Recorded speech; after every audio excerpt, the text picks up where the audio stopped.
A number of different immunotherapeutic approaches have been looked at. Within the context of this clinical trial, what we did is we utilized radiation therapy, which is cytotoxic, kills off a large number of brain tumor cells. It also begins to stimulate the immune system, but at the same time, the tumor utilizes that immune stimulation to turn on a number of brakes within the tumor microenvironment.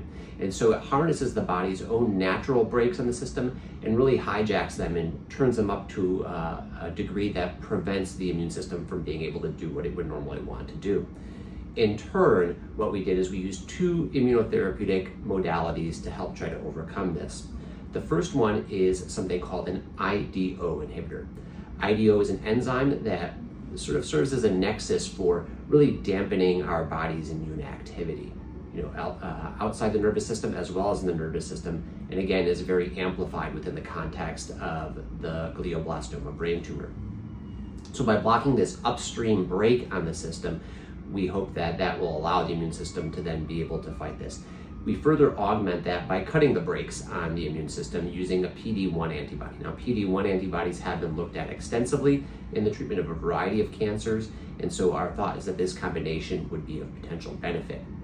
This combination had been looked at within the context of preclinical studies. This was work conducted by my good colleague, Dr. Derek Wainwright. We had collaborated together within the context of the brain tumor SPORE at Northwestern University. And the SPORE stands for Specialized Program of Research Excellence, which is a large National Cancer Institute funded grant that provides a substantial amount of infrastructure for us to be able to move forward very promising projects with a translation of that basic science into that clinical realm. And I think this is a perfect embodiment of this.